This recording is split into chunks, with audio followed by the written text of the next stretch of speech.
श्री शिवाय नमस्तुभ्यम। कैसे हैं आप सब? आई होप आप सब बहुत अच्छे होंगे, स्वस्थ होंगे, मस्त होंगे। मैं भी बहुत अच्छी हूँ। तो जी दिन है शुक्रवार का और आज है वेट लॉस जर्नी का मेरा 15वां दिन। तो अभी जो है ये मॉर्निंग का टाइम हो रहा है। तो सुबह के लगभग ये 8 बजे का टाइम है। यहाँ पे मैं एक्सरसाइज करने बैठ गई हूँ और जो मॉर्निंग का काम है ना वो सारा मतलब हो चुका है, मतलब झाड़ू अभी नहीं लगा है। बाकी जो है सुबह मैं जल्दी सो के उठ गई थी, फिर मैं गई थी पार्क में, वहाँ टहल के आई। और जब सुबह सो के उठो ना और बाहर चले जाओ तो बहुत ज़्यादा अच्छा लगता है। अभी तो ठंडी का मौसम चल रहा था, बहुत ज़्यादा ठंडा था, तो इसकी वजह से मैं जाती नहीं थी। बट यहाँ पे ना दिल्ली में इतना ज़्यादा धूप हो रहा है दिन में, मतलब जैसे ना मार्च अप्रैल का मौसम होता है ना वैसा वाला अभी जनवरी लास्ट में ही हो रहा है। मौसम जो है वो गर्म होने लगा है, तो अब सुबह सो के उठने में भी आलस नहीं आता है। और जब बाहर चले जाओ पार्क में थोड़ा टहलने घूमने चले जाओ तो और भी ज़्यादा अच्छा लगता है। और सुबह जल्दी उठना तो बहुत ही ज़्यादा अच्छा लगता है। बट हाँ मतलब उठना चाहिए, लेकिन मुझे तो जब ये सर्दियाँ स्टार्ट हुई थी ना उस टाइम पे मुझे बहुत ज़्यादा आलस आ रहा था, तो मैं उठ नहीं पा रही थी। बट अब जो है आज से मैं स्टार्ट की हूँ, रोज़ मॉर्निंग के टाइम पर उठ के जाऊँगी। तो उसके बाद फिर वही हस्बैंड का फटाफट से नाश्ता लंच रेडी की हूँ और उसके बाद फिर वो चले गए थे ऑफिस। फिर मैं ना थोड़ा सा ये घर वगैरह थोड़ा सा क्लीन की हूँ। तो जो कपड़े वगैरह इधर उधर थे या फिर कंबल सही की, सोफ़ा वगैरह थोड़ा साफ की, मतलब घर की जो है क्लीनिंग करने के बाद यहाँ पे बैठ गई हूँ मैं एक्सरसाइज करने। और आद्या भी सो के उठ गई है। तो जितनी भी एक्सरसाइज मैं करती हूँ ना वो सारी की सारी एक्सरसाइज वो कॉपी कर रही है। और कल मेरे मतलब पिछले वाले वीडियो पे, कल वाली वीडियो पे कमेंट आया था कि दी आपका कितना वेट मतलब कम हुआ है, वज़न आपका कितना कम हुआ है। तो जब से मैं ये एक्सरसाइज कर रही हूँ तब से मेरा 6 किलो वज़न कम हुआ है। और जो रिज़ल्ट है वो मैं अपना जो है वो 30 दिन पे दिखाऊंगी, अभी नहीं दिखाऊंगी। बीच बीच में दिखाते ना तो फिर मज़ा नहीं आता है। वो आफ्टर बिफोर का वेट लॉस मैं इकट्ठे ही दिखाऊंगी, जब जिस दिन मेरा 30वां दिन रहेगा मेरे वेट लॉस का। तो जब से मैं आप लोग के साथ में शेयर कर रही हूँ तब से मेरा 6 केजी वज़न कम हुआ है। और जब से मतलब मैं ना आप लोग को दिखाने से पहले से भी एक्सरसाइज और डाइटिंग ये सब करती थी, तो उस हिसाब से मेरा 10 किलो वज़न कम हुआ है। अभी जो है मेरा वज़न है वो 73 और किसी दिन 72, कभी कभी 73 आता है। तो अभी जब 70 पे मेरा वेट आ जाएगा, मुझे 70 ही करना है या फिर 68 तक ऐसे ही कुछ करना है। तो जब इतना मेरा वेट हो जाएगा उस दिन आपको लोगों को मैं रिजल्ट दिखाऊंगी। लेकिन ये है ना कि वेट लॉस करने में मेहनत बहुत ज़्यादा लग रही है। और देखिए बिना मेहनत के कुछ भी नहीं होगा। आप रोज मतलब रोज का रोज अपने बॉडी के लिए अगर 30 मिनट निकाल रही है ना तो वो बहुत बड़ी बात है। क्योंकि देखिए किसी के पास टाइम नहीं है, टाइम है अगर हम फ़ोन लेके बैठ जाते हैं ना और रील्स देखने लगते हैं ना तो फिर 1.5 घंटे कब निकल जाता है कुछ पता नहीं चलता है। तो बल्कि वो चीज़ें छोड़ के ना हम अपने बॉडी पे ध्यान दें, अपने सेहत पे ध्यान दें, तो वो सबसे बेस्ट होता है। मेरा भी यही रहता था कि मैं ना वीडियो देखती रहती थी। तो उन सब में 1 से 1.5 घंटे का टाइम मेरा जाता था। लेकिन अब मैं ऐसा नहीं करती हूँ। मैं जैसे 1-2 रील्स देखती हूँ ना, फिर मैं यही अपने मन में सोचती हूँ कि ये मैं फालतू टाइम बर्बाद बना कर रही हूँ, इतने में मैं कुछ अपने लिए कर सकती हूँ।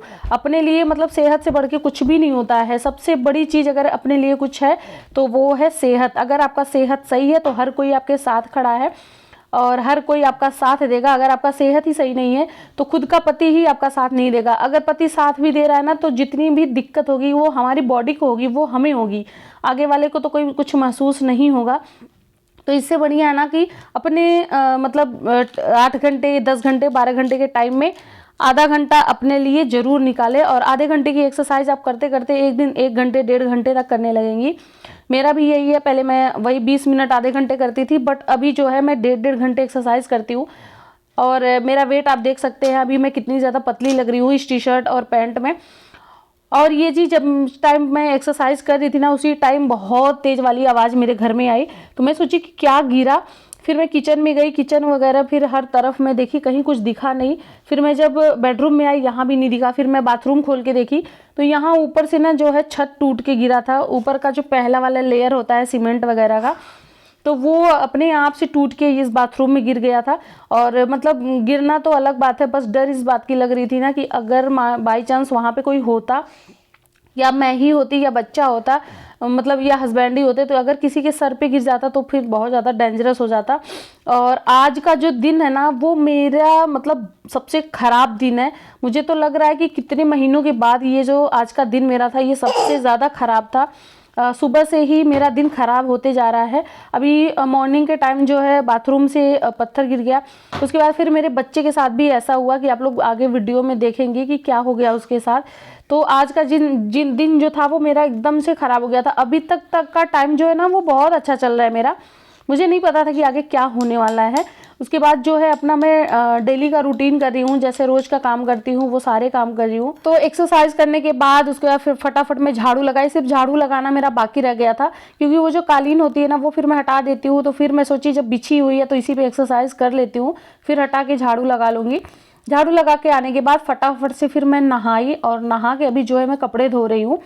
इस कपड़ों पे ना इतना ज़्यादा बालू सीमेंट हो गया था, क्योंकि मैं ना सुबह मॉर्निंग के टाइम पे उठ के ही सारे चद्दर वगैरह निकाल के और यहाँ बाल्टी में मैं डाल दी थी, और उसी के ऊपर सारा वो सीमेंट वगैरह गिर गया था। तो सारे कपड़ों में बहुत ज़्यादा हो गया था। जबकि मैं उसको थोड़ा सा साफ़ करके खंगाल के उसके बाद मशीन में डाली हूँ, लेकिन मेरे हाथ से मुझे धोने में बहुत दिक्कत हो रही थी। वो खिस खिस करता है ना तो मेरे रोंगटे खड़े हो जाते हैं, ऐसा कुछ होता है मेरे साथ। सबके साथ होता होगा मुझे लग रहा है, ऐसे बालू वगैरह खिस करता है। तो मशीन में जो है कपड़े डाल के मैं आ गई थी, और अभी जा रही हूँ मैं नाश्ता करने। जब तक वहाँ पे कपड़े धुलेंगे और मशीन में ही मैं खंगाल लूँगी, मशीन में ही सुखाना भी है। तो मुझे बहुत तेज़ वाली भूख लगी है, क्योंकि एक्सरसाइज और डाइटिंग जब आप करते हैं ना तो भूख भी बहुत ज़्यादा लगती है। बस यही है कि हमें अपने भूख को मारना होता है। ये यहाँ पे खा रही हूँ मैं मल्टीग्रेन आटे की रोटी। जो मोटे अनाज होते हैं ना ये उन आटों की रोटियाँ हैं, इसलिए ये बहुत टूटी टूटी सी आप लोग को दिख रही हैं। लग रहा है कि कितने दिन की बासी रोटी है, बट ये बासी नहीं है, अभी 2-3 घंटे पहले ही बनी है। और इस आटे की रोटी ऐसे ही होती है, बहुत ज़्यादा फ़ायदेमंद होती है। शुगर तो एकदम से कंट्रोल करके रखती है। मतलब यही रोटी हम लोग खा रहे हैं। जब से मैं डाइटिंग कर रही हूँ ना तब से तो हस्बैंड ये सिर्फ यही आटा ला रहे हैं। बाकी ये आटा हमेशा आता था, लेकिन इसमें गेहूँ का भी मिक्स हो जाता था। बट जब से मैं डाइटिंग कर रही हूँ तब से गेहूँ का आटा मिक्स ही नहीं करती हूँ। उसके बाद जी आ गई हूँ मैं यहाँ पे, फटाफट से सारे मैं कपड़े को सुखाऊंगी। और आजकल धूप बहुत तेज वाली, बहुत अच्छी वाली हो रही है। बट दुख जो है ना वो इस बात का है कि बहुत जल्दी से सर्दी चली गई, जबकि ऐसा नहीं होना चाहिए था। अभी सर्दी होनी चाहिए थी, फरवरी तक होना चाहिए था। बट अब जो सर्दी है ना वो सुबह शाम वाली ही सर्दी है। दिन में तो सिर्फ टी शर्ट और एक कपड़े में ही निकल जा रहा है, इतना तेज वाला धूप हो रहा है। जबकि सर्दी मुझे सबसे ज़्यादा पसंद होती है, गर्मी तो एकदम पागल बना देता है। तो कपड़े डालने के आने के बाद यहाँ पे मैं अभी जो है कपड़ों की कटिंग कर रही हूँ। एक सूट जो था तो दीदी सिल के अभी जो है वो बेडरूम में नाप रही है कि कैसा उसका फिटिंग है क्या है, और यहाँ पे मैं कटिंग कर रही हूँ। अब जी यहाँ पे सबसे ज़्यादा डेंजरस वाली बात हो गई थी मेरे बच्चे के साथ, जो कि मुझे बताने में भी बहुत ज़्यादा दिक्कत हो रही है। और वो पार्ट जो था ना वो सूट हुआ था, लेकिन मैं उसको कट कर दी हूँ। मुझे हिम्मत नहीं थी दिखाने की, ना खुद देखने की हिम्मत थी। और अभी भी मैं ये वीडियो देख रही हूँ ना तो मतलब मुझे ना क्या बताऊँ कि मेरे ना रोंगटे खड़े हो जा रहे हैं। यहाँ पे मैं कपड़ा काट रही हूँ और बाबू जो है वो सिलाई कर रही है, जबकि इसको मैं बोली थी ना कि वो साइड की जो व्हील है ना उसे सिर्फ चलाना मशीन का, बाकी कुछ मत करना। ये जब ये चला रही थी ना उसी टाइम पे ये अपना फिंगर जो है मशीन के अंदर डाल दी। जो सुई होती है ना मशीन की वो उसके लेफ्ट साइड के जो है रिंग फिंगर होती है उसमें पूरा आर पार हो गई थी बहुत ज़्यादा। मतलब मैं तो एकदम पागल हो गई थी देख के। और वो इतनी ज़्यादा स्ट्रॉन्ग लड़की ना कि वो कह रही मम्मा ये देखो मेरे हाथ में ना ये पिन लग गया, अब ये कैसे निकलेगा। और जबकि वो सुई ना उसके हाथ में आर पार है, उसका फिंगर जो बीच में है, सुई नीचे ऊपर दोनों साइड है। और तो मैं तो देख के इतना तेज चिल्लाई। फिर दीदी बेडरूम से आई, वो हल्दी लगा के और उसके फिंगर को खूब तेज दबा के बंद की। यही था कि ब्लड एक बूंद नहीं निकला, जिसको हम एक बूंद कह सकते हैं, बिल्कुल भी नहीं निकला। उसके बाद मैं दीदी फटाफट हम दोनों लेके उसको हॉस्पिटल भागे। जैसे मैं बहुत डर गई थी ना कि पता नहीं कितना कटा है, क्या है, कैसे नहीं है, देखने की भी हिम्मत नहीं हो रही थी हम दोनों की। बस हम पकड़ के उसको रखे थे और उसको दर्द हो रहा था। जब लोहे वगैरह से चोट लगती है ना तो दर्द बहुत ज़्यादा होता है, वो दर्द अलग होता है। तो वो बहुत ज़्यादा रो रही थी, चिल्ला रही थी। फिर मैं और दीदी हम दोनों लेके उसको हॉस्पिटल गए। फिर वहाँ पे उसको टिटनेस का सुई लगा, फिर दवाई और एक क्रीम दिए फिंगर पे लगाने के लिए। उसकी वजह से उसको फीवर भी बहुत ज़्यादा हो गया था दिन में। तो फिर उसके बाद मैं कोई भी काम नहीं की और मेरा दिन एकदम से ख़राब गया था। मैं तो मतलब आप लोग को बिलीव नहीं होता, मैं तो जब भी उसको देख रही थी मैं रोए जा रही थी कि मेरे बच्चे को कितनी तकलीफ़ हो रही होगी। फिर उसको मैं गोदी में ली और सो गई। अभी तक मतलब सोचिए शाम के 5:30 बजे तक मैं गोदी में लेके ही उसको बैठी थी, जब तक उसके पापा नहीं आ गए। तो जब हस्बैंड ऑफिस से आ गए तो उसके बाद अभी जो है वो लेके उसको बैठे हुए हैं, क्योंकि अभी उधर उधर वो खेलेगी ना तो हाथों में फिर से चोट लगाएगी, मतलब वही चोट उसका दुख जाएगा, तो इसकी वजह से हम लोग उसको छोड़े नहीं। तो हस्बैंड आए थे, चाय पानी हो गया था, यहाँ पे बना रही थी मैं आलू का पराठा। तो हस्बैंड के लिए तो जो है तेल का लगा के मैं पराठे बनाई हूँ, और जो मेरा पराठा है ना वो आलू जो है ऐसे ही, मतलब बॉयल आलू था, उसमें हल्दी नमक मिर्ची वगैरह डाल के और बिना तेल लगाए हुए एकदम सिंपल रोटी की तरह मैं अपना पराठा बना ली थी, क्योंकि मैं डाइटिंग पे हूँ। और मैं जब डाइटिंग नहीं करती थी ना तब भी मैं पराठे ऐसे नहीं खाती थी, मुझे तेल वाला नहीं अच्छा लगता, ऐसे बिना तेल के ही सेक के बनाओ वो अच्छा लगता है। तो खाना खाने के बाद फिर सारे काम कर ली, मैं किचन वगैरह सब कुछ साफ़ कर ली थी। साफ़ करने के बाद मैं पहुंच गई थी पार्क में टहलने के लिए।